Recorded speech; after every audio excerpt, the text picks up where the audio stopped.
At 1:04 a.m., they simply got up and walked into the dark.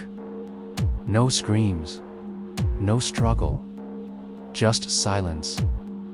They left everything behind, even themselves. At first, people thought it was a glitch, a bad dream, but it wasn't. By morning, fear had already spread. The school was surrounded by police. Room 13, completely empty. Just the echo of silence. Everyone else had gone to the football game, except them. That's when the pattern emerged. Each child had received a dreamlike vision at exactly 1:04 a.m.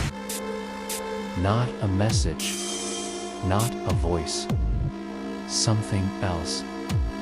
In their minds, a symbol appeared, fleeting, glowing, unknowable. A circle intersected by 3 lines. They saw it, and then they left. Still in pajamas. Blank expressions. Walking without speaking. Vanishing into the night.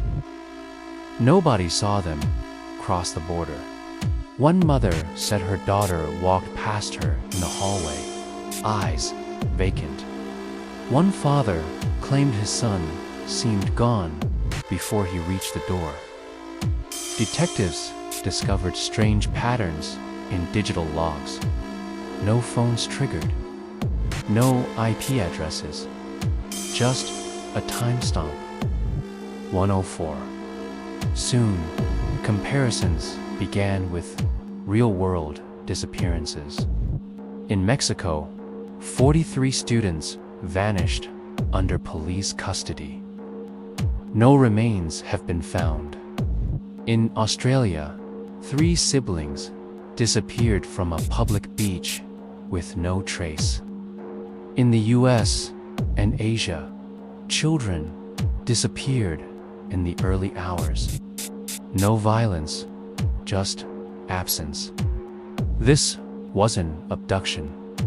It was a calling. The symbol became known as the mark. Invisible, but felt. They painted it in nightmares, drew it in sleep. Some whispered it over and over.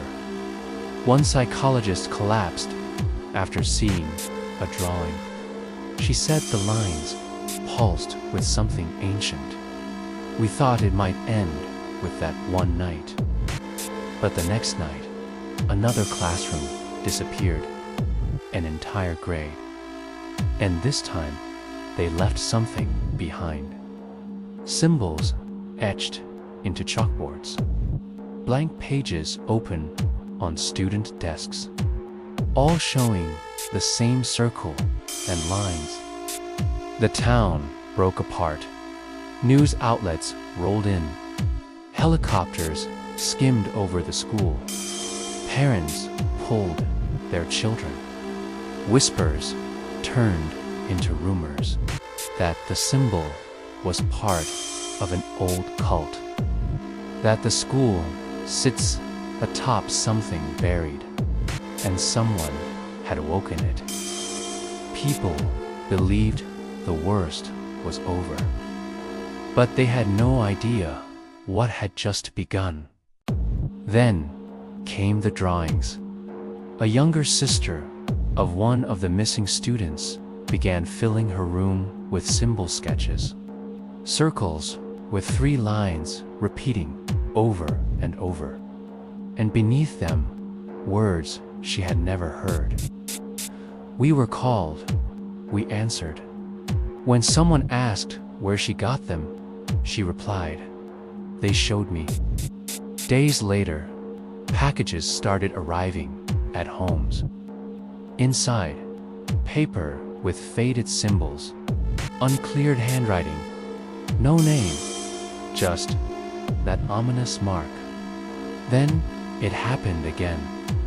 1:04 a.m., Every screen in town flickered. Phones blacked out. Computers shut down. And then they all turned on at once. On every screen, the symbol appeared, spinning slowly. A distorted voice echoed, multiple voices speaking as one.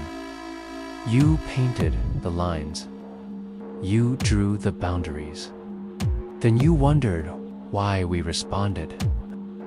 Soft humming, screams in the distance. At dawn, only one student remained in the school, sitting alone in room 13, holding chalk, his desk covered in the symbol. He looked up and whispered, "We haven't left." They were our friends, our classmates, and they're still here, because symbols don't forget what taught them.